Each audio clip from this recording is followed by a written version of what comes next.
একটি গ্রামে রাজু বলে এক সৎ কৃষক ছিল। রাজু তার জমিতে কাজ করছে, সে খুব কষ্ট করে তার দিন কাটাচ্ছে।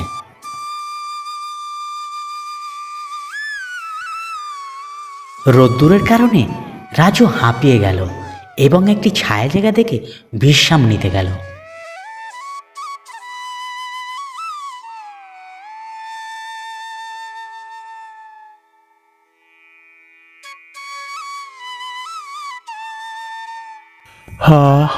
কি গরম! আজকের দিনটাও বেশ কষ্ট হলো।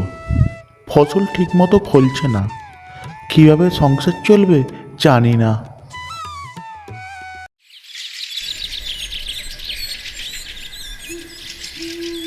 রাজু রাতে খাবার খেতে বসেছে, আর ঠিক সেই সময় একজন চোর তার ঘরে চুরি করতে ঢুকছে।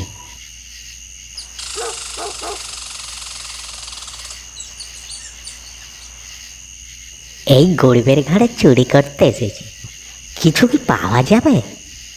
দেখাই যাক কিছু পাওয়া যায় কি না।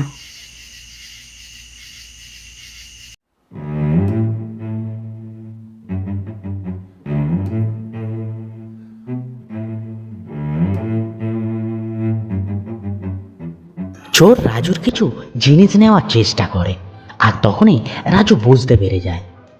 কে ওখানে? ওখানে কে? কে তুমি?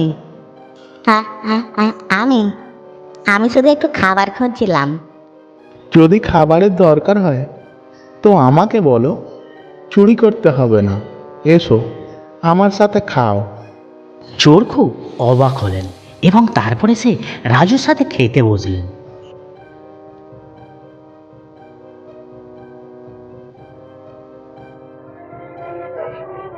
চোর পরের দিন সকালে রাজপ্রাসাদে গেল এবং রাজার কাছে পুরো ঘটনাটি খুলে বলল।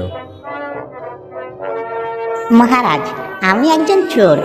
আমি এক গরিব কৃষকের বাড়িতে চুরি করতে গিয়েছিলাম, কিন্তু সেই কৃষক আমাকে খাবার খাইয়ে সাহায্য করেছে। তুমি এ কি বলছো? এ কেমন কৃষক? আমি ওই কৃষকের সাথে আজই দেখা করতে চাই। এরপরে রাজা ওই চোরকে নিয়ে রাজুর ঘরে আসে।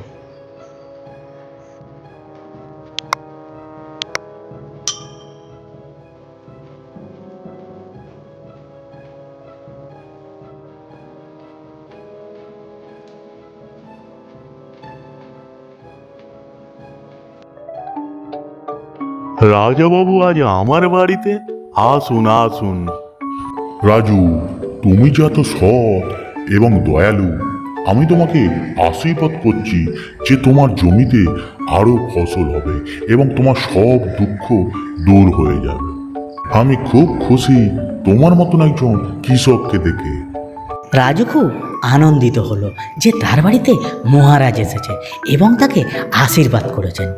আমি খুব কৃতজ্ঞ মহারাজ যে আপনি আমার বাড়িতে এসেছেন। আমি শুধু সৎ থাকার চেষ্টা করছি। সৎ কাজের ফল সবার জন্যই মঙ্গল বয়ে আনে। তুমি এর প্রকৃত উদাহরণ। পরের দিন রাজু খুব খুশি মনে তার জমিতে কাজ করছে, কারণ এবারে তার ফসল খুব ভালো হয়েছে।